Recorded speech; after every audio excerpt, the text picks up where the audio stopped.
senhores telespectadores, queria dizer-lhes uma coisa, é que este título que eu dei ao programa, Está a Nascer uma Grande Cidade, bom, isto não é propriamente uma afirmação, não é uma convicção minha, é apenas uma hipótese, é um desafio sobre o futuro.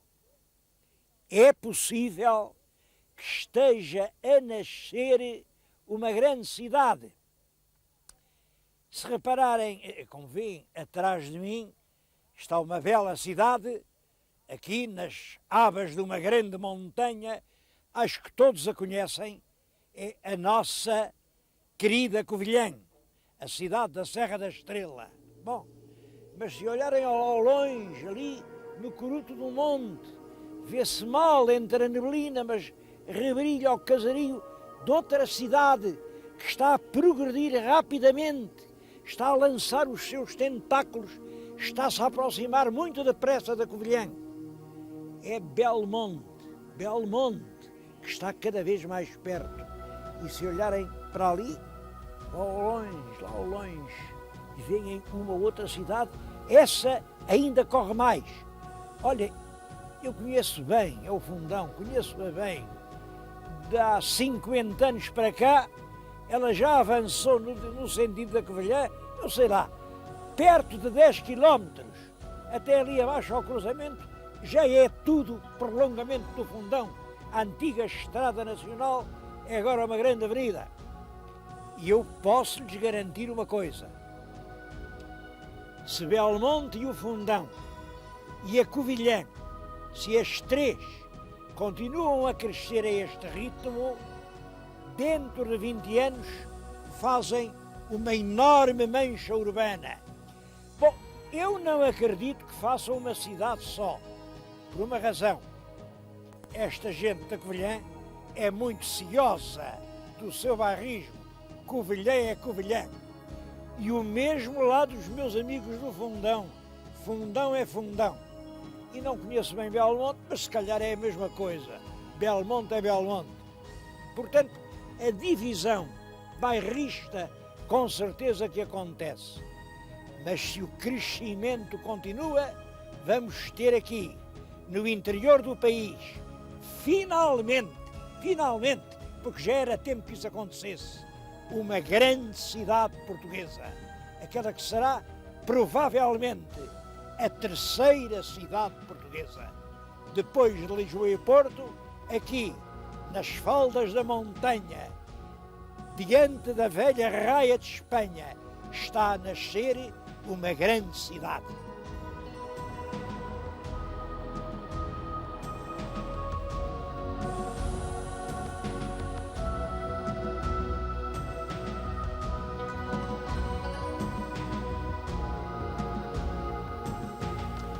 A Covilhã é terra muito antiga. Estão a ver atrás de mim aqui um cunhal de muralha. Ora bem, aquela muralha foi mandada fazer pelo rei Dom Sancho I, pelo segundo rei de Portugal. Mas é cidade desde 1870. Como sabem, 1870 é uma data muito dramática na história da Europa. Mas aqui, a Covilhã foi erguida à condição de cidade. É muito bonita a carta do rei em que lhes anuncia isso. Diz que a Covilhã é uma das povoações do reino que mais se tem distinguido pela fecunda iniciativa dos seus habitantes na fundação e aperfeiçoamento de muitos estabelecimentos fabris, cujos produtos já podem disputar a primazia das fábricas estrangeiras mais acreditadas. Quer dizer, em 1870, devido à fecunda iniciativa dos homens da Covilhã, já disputávamos à Europa a primazia no campo dos tecidos. A notícia mais antiga que temos da Covilhã é esta que lhes estou a mostrar. Claro que é uma reprodução fotográfica de um documento que está na Torre do Tombo. E este documento é a confirmação pelo rei Dom Afonso II de um fural dado pelo rei Dom Sancho, pai dele, à Covilhã. Bom, o que diz aqui logo ao princípio é que ele, rei Dom Sancho, com a rainha Dona Dulce, volumus restaurare atque populare Covilhanum. Isto quer dizer, queremos restaurar e povoar a Covilhã. Claro que se eles querem restaurar, isso significa que a Covilhã já existia, mas é claro, estava deserta, estava devastada. Ora bem, a data deste fural em que o rei diz que quer restaurar e povoar a Covilhã é o ano de 1186. Estamos, portanto, numa cidade que foi restaurada há mais de 800 anos. Eu vim dizer-lhes isto aqui diante de um trecho também da muralha antiga. Se repararem bem, muralha de um lado, muralha do outro, são as portas de São Vicente de Longe. São um dos poucos vestígios da Covilhã medieval.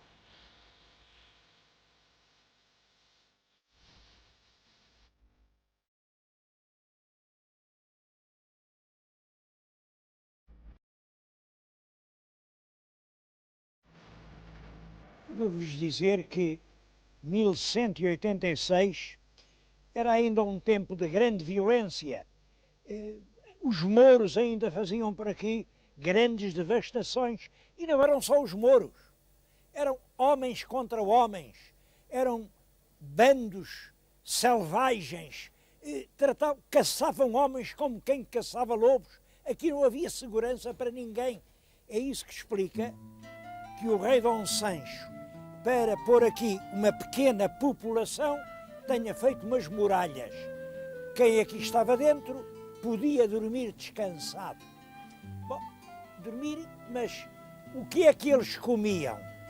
Isto é uma terra pobre, são rochedos, isto é um clima gelado, ardente no verão.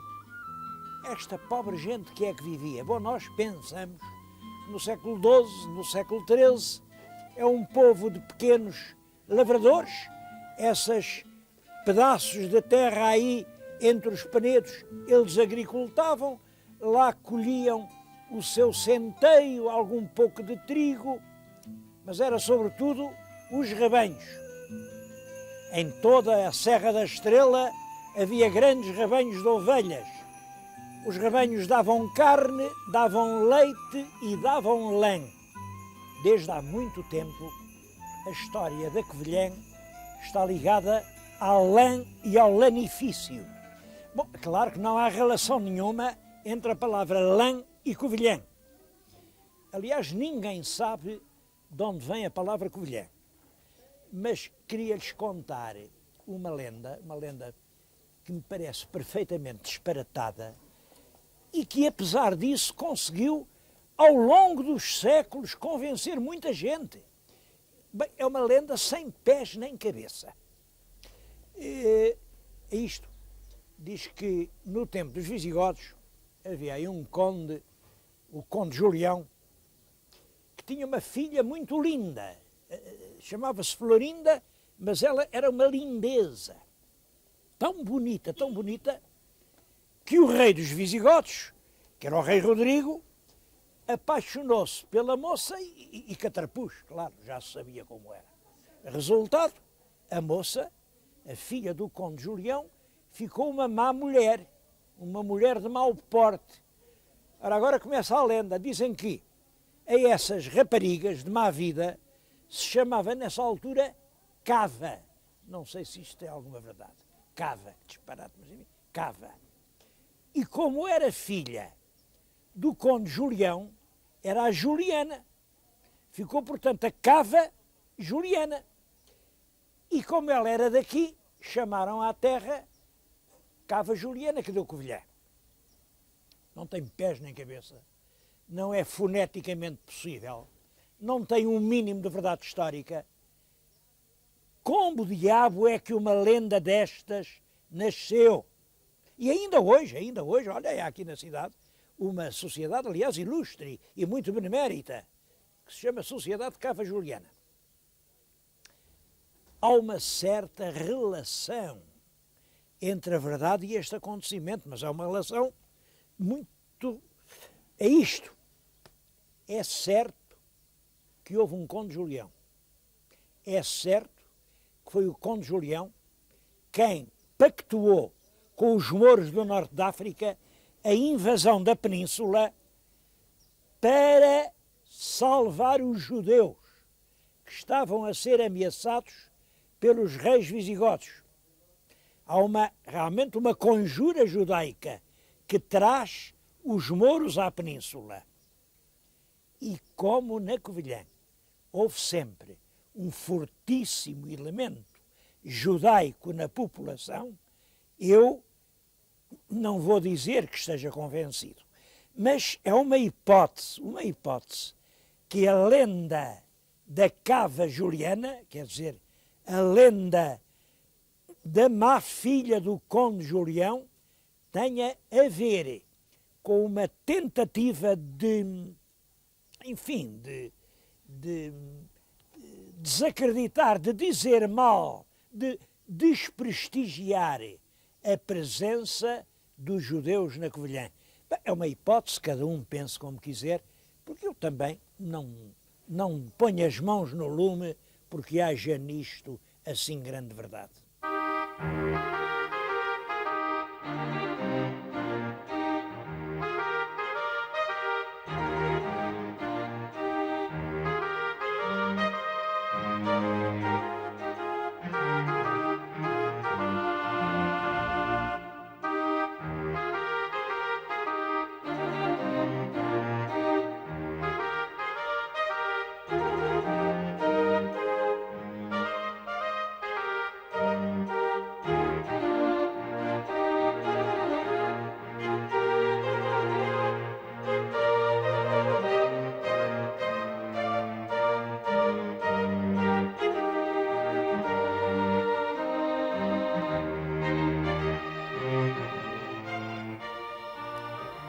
Outro monumento contemporâneo dessa restauração da Covilhã é a Capela de São Martinho, que está na nossa frente.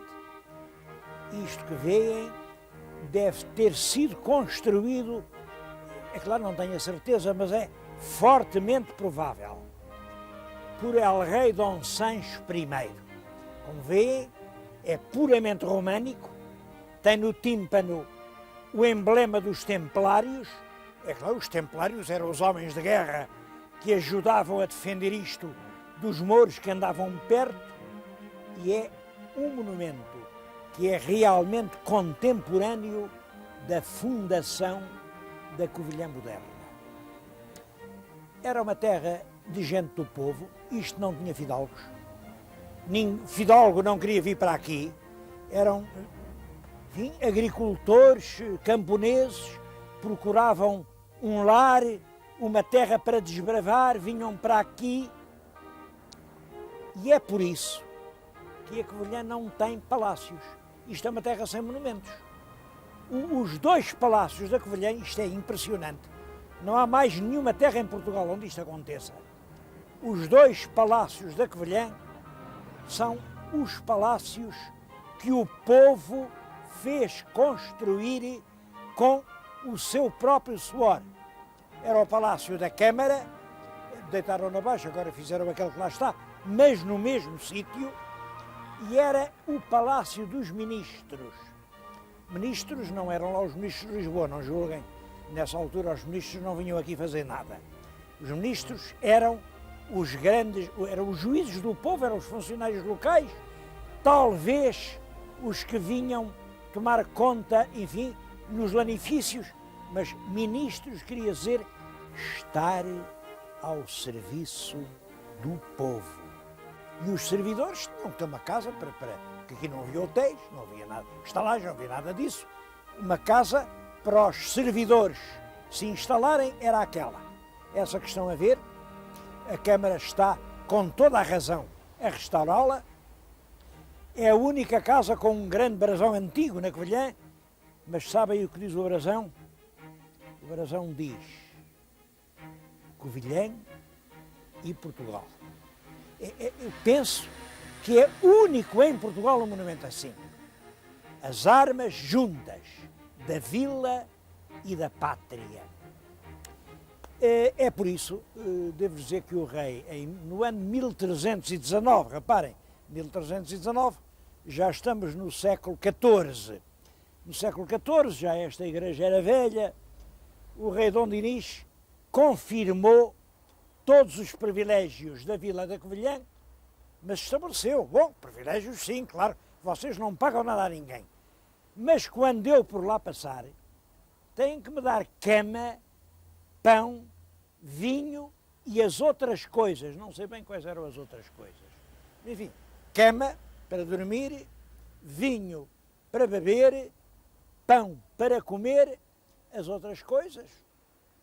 Mas depois explica, isto é que é engraçado, não por foro nem por serviço, mas por mera hospitalidade. Quer dizer, é que o rei não tinha direito a que por obrigação lhe dessem nada, nada. Agora, por mera hospitalidade, tinham que lhe dar mesa, pão e vinho. Não há nenhuma cidade em Portugal que possa contar uma história assim. O rei, o próprio rei, só por pura hospitalidade aqui podia pousar. Eu tenho nas mãos um documento absolutamente precioso e devo à hospitalidade da Câmara, que me tenha permitido tê-lo por alguns momentos nas minhas mãos. Bom, esta é a capa, mas é a capa de um documento único. O foral, que no ano de 1510, El Rei Dom Manuel outorga à Covilhã. O foral é o original, está datado de 1510, passado pelo rei.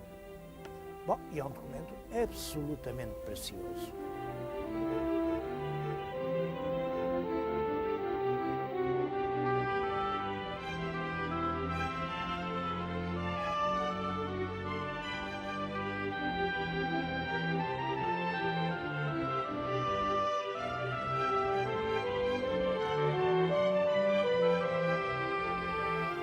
Falei-lhes da Covilhã medieval, com os restos das suas muralhas, mas quem fez a Covilhã moderna, a cidade de hoje, não foram as muralhas, foram os tiares. Eu estou junto de um tiar, penso que este tiar é já do século XIX, mas não será muito diferente dos tiares que o Marquês de Pombal aqui mandou pôr. Bom, e os tiares do Marquês de Pombal também não diferiam muito dos tiares que no século anterior, no XVII, o Conde da Ericeira aqui instalou. No século XVII já havia aqui muito lanifício. E antes do Conde da Ericeira, no século XVI, já o Gil Vicente, para falar da Covilhã, falava dos muitos panos finos que se fazem lá.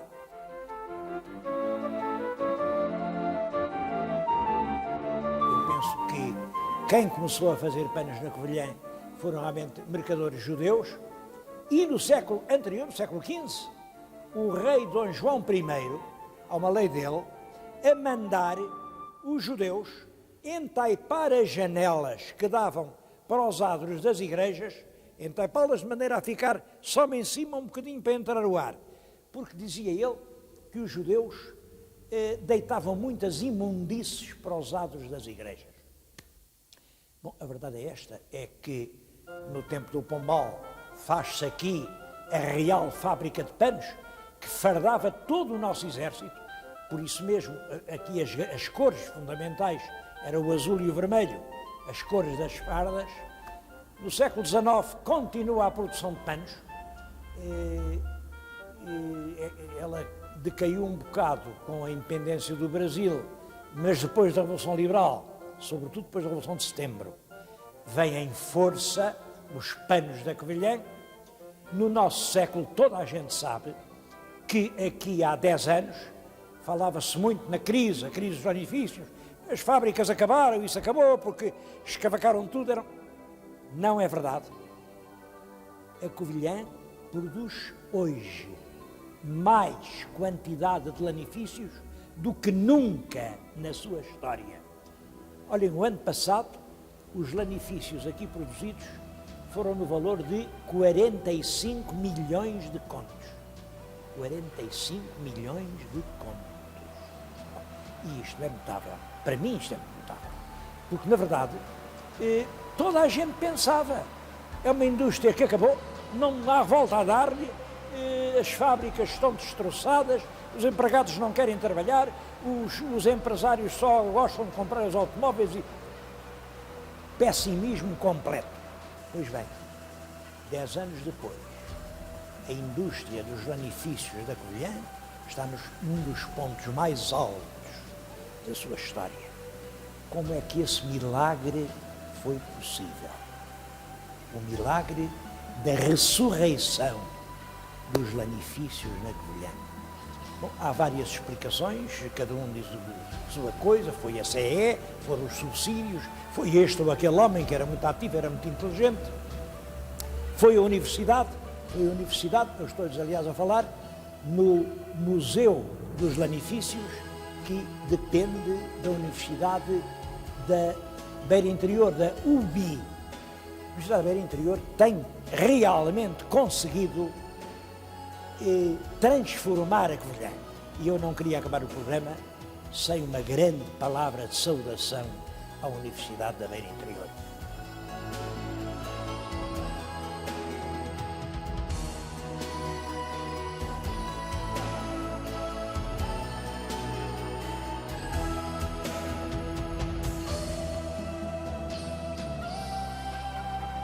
A instalação de uma universidade é sempre um poderoso fator de crescimento para as localidades. Isso aconteceu em Braga, aconteceu em Évora, aconteceu em Aveiro, aconteceu aqui no Covilhã e vai acontecer ainda mais, porque vai abrir na Covilhã uma faculdade de medicina. Havia 3 em Portugal, Lisboa, Porto e Coimbra, vai passar a haver 4. Lisboa, Porto, Coimbra e a da Beira Interior. Estou exatamente em frente do hospital, já está pronto e vai ser inaugurado dentro de semanas. Claro, a propósito da universidade, eu gostava de fazer uma reflexão. A universidade tem, nesta altura, em Portugal, 335 mil alunos. Isto é 1/3 de milhão. Toda a gente sabe que o mercado do emprego não tem condições para absorver 335 mil diplomados. Toda a gente sabe isso. E, portanto, nestas condições, parece que estaríamos a diplomar pessoas para o desemprego. Eu não penso assim. Eu realmente sou da opinião que a universidade deve ser dimensionada à medida do país. Bom, mas já que não foi, não vamos cruzar os braços. Pelo contrário, vamos fazer o país à medida da universidade. Isto parece um jogo de palavras, não é. Reparem, há imensos campos onde faltam diplomados. Marca-se uma consulta e é-se atendido daí a 6 meses ou 2 anos. Mete-se uma questão no tribunal e a sentença às vezes demora 8 e 10 anos. O nosso turismo está entregue a amadores, não se faz turismo cultural. Bom, quer dizer, há inúmeros campos que têm que ser reorganizados completamente, com um número muito maior de diplomados em cursos superiores. A solução é, como lhes digo, já que se fez uma universidade que tem gente a mais para este país, vamos fazer um país que absorva toda a gente destas universidades.